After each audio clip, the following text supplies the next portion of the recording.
हर साल लोग पितृपक्ष के दौरान अपने पितरों का तर्पण आदि कर उन्हें संतुष्ट करने का प्रयास करते हैं। ऐसा करने से पितरों का आशीर्वाद बना रहता है, साथ ही जीवन की कठिनाइयां कम हो जाती हैं। हिंदू धर्म में पितृपक्ष को बहुत महत्व दिया गया है। इस साल पितृपक्ष श्राद्ध 2025 से 7 सितंबर 2025 रविवार तिथि भाद्रपद शुक्ल पूर्णिमा से शुरू होकर 21 सितंबर 2025 रविवार सर्वपितृ अमावस्या तिथि अश्विना कृष्ण अमावस्या को समाप्त होगा। वहीं 8 सितंबर से पिंडदान, ब्राह्मण भोजन, तर्पण, दान जैसे कार्य किए जाएंगे। इस दौरान यदि आप अपने पूर्वजों को खुश करके उनका आशीर्वाद प्राप्त करना चाहते हैं तो आपको पितृपक्ष के दौरान कुछ खास उपाय करने चाहिए। इन उपायों की मदद से आप पितरों को संतुष्ट कर सकते हैं। साथ ही इन उपायों को करने से पितृदोष से भी मुक्ति मिल जाती है। पितृपक्ष के दौरान श्रद्धा पूर्वक तर्पण और पिंडदान आदि करने से पितृ प्रसन्न होते हैं। श्राद्ध पक्ष में पंचबली कर्म अर्थात देव, पीपल, गाय, कुत्ते और कौवे को अन्न जल अर्पित करने से पितृदेव प्रसन्न होते हैं। इसके अलावा चींटियों और मछलियों को भी अन्न खिलाना चाहिए। श्राद्ध पक्ष में 10 तरह के दान दिए जाते हैं।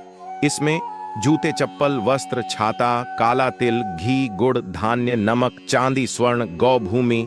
आप चाहे तो केवल आटा, नमक, गुड़, घी और शक्कर का दान भी कर सकते हैं। पितृपक्ष के दौरान ब्राह्मण भोज भी कराना चाहिए। इस दिन पेट भर भोजन कराकर उन्हें दक्षिणा दी जाती है।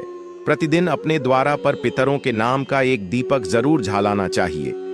आप यह दिया दक्षिण दिशा में पितरों के निमित्त 2, 5, 11 या 16 दीपक जला सकते हैं।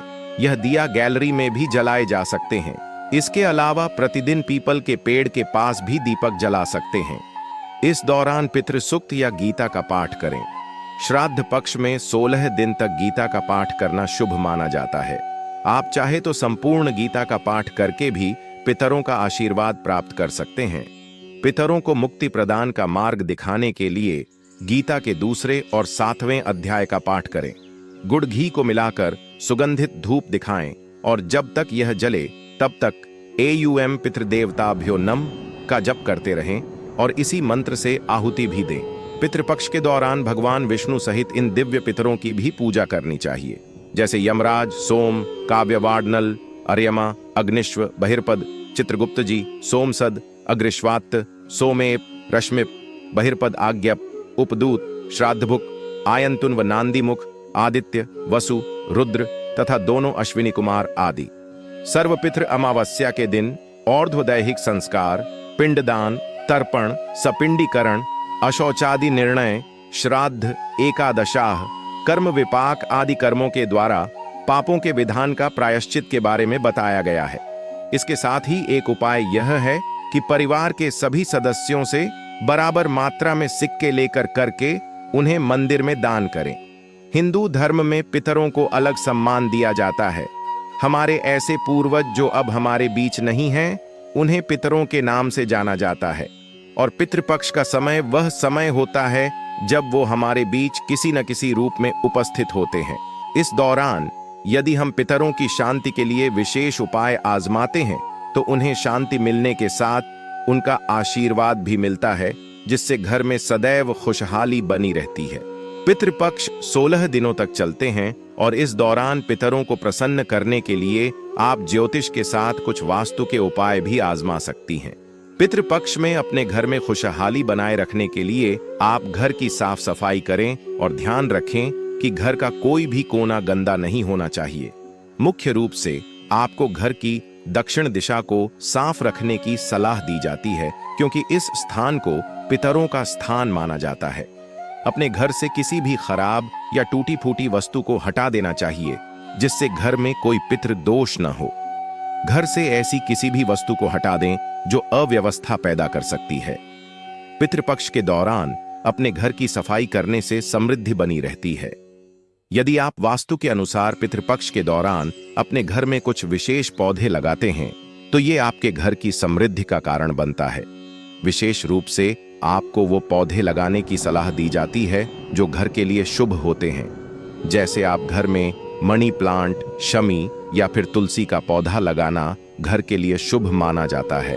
अगर आप पितृपक्ष के दौरान घर के लिए इन वास्तु उपायों को आजमाएंगी तो आपके घर में सदैव समृद्धि बनी रहती है और पितृ दोषों से मुक्ति मिलती है। अपने घर में पितरों की तस्वीर को सही स्थान पर लगाएं। ध्यान रखें कि पितरों की तस्वीर कभी भी बेडरूम या पूजा के स्थान पर नहीं लगानी चाहिए, इससे घर में पितृ दोष हो सकता है। पितरों की तस्वीर के लिए सबसे उपयुक्त दिशा दक्षिण को माना जाता है और इसी स्थान पर तस्वीर लगाना शुभ होता है।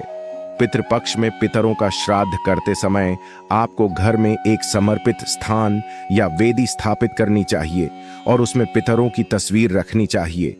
यह स्थान दक्षिण दिशा की ओर होना चाहिए, जो पारंपरिक रूप से पूर्वजों से जुड़ा हुआ होता है। घर में परिवार के मृत सदस्यों की तस्वीर या चित्र, उनकी पसंदीदा वस्तुओं को भोग के रूप में उनके पास रखें। यदि आप पितरों को प्रसन्न करना चाहते हैं तो पितृपक्ष के दौरान उनके लिए दान पुण्य करें। पितृपक्ष में काले तिल, उड़द दाल और गुद्ध का दान करें। पितृपक्ष वह समय है जब हमारे पूर्वज हमारे बीच होते हैं और यदि हम उनके नाम से जरूरतमंदों को दान करते हैं तो उनकी कृपा दृष्टि बनी रहती है। अपने पूर्वजों का सम्मान करने के लिए तर्पण, पिंडदान और कई अन्य तरह की विधि को अपनाने की सलाह दी जाती है। यदि आप इस अवधि के दौरान पूर्वजों की शांति के उपाय आजमाती हैं तो घर में सदैव समृद्धि बनी रहती है। यदि आप पितृपक्ष के दौरान अपनी तिजोरी को घर के सही स्थान पर रखती हैं तो धन आपके घर में आकर्षित होता है।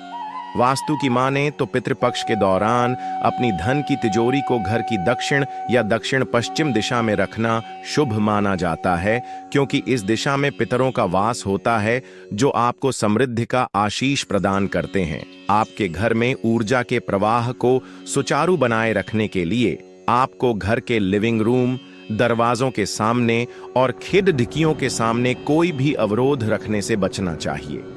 यदि आप दरवाजों के सामने कोई अवरोध रखेंगी तो नकारात्मक ऊर्जा का प्रवाह हो सकता है। ध्यान रखें कि दरवाजों के आसपास से कोई भी धारदार वस्तु हटा दें, जिससे घर में सकारात्मक ऊर्जा का वास हो सके और पितृदोषों से मुक्ति मिल सके। धन और प्रचुरता को प्रतिबिंबित करने के लिए दर्पणों का रणनीतिक रूप से उपयोग किया जा सकता है। अपने घर में सकारात्मक ऊर्जा को दोगुना करने के लिए उत्तर या उत्तर पूर्व की दीवार पर दर्पण लगाएं। मुख्य रूप से प्रवेश द्वार के ठीक सामने शीशा लगाने से बचें, क्योंकि इससे ऊर्जा का प्रवाह रुक सकता है। यदि आप पितृपक्ष में ये विशेष उपाय आजमाती हैं तो सदैव समृद्धि बनी रहती है और पितरों का आशीष मिलता है। आज की वीडियो में बस इतना ही। इनके अलावा भी अगर आप कुछ जानते हैं तो उन बातों को भी कमेंट सेक्शन में जरूर डालें। तो दोस्तों, कैसी लगी आपको ये जानकारी? कमेंट सेक्शन में जरूर बताना। तो मिलते हैं अगली वीडियो में, तब तक के लिए अपना ख्याल रखें। चैनल को लाइक, शेयर और सब्सक्राइब जरूर करें। और अगर आप बताना चाहें कि अगला वीडियो आपको किस जानकारी के बारे में चाहिए तो कमेंट सेक्शन में बताएं। धन्यवाद।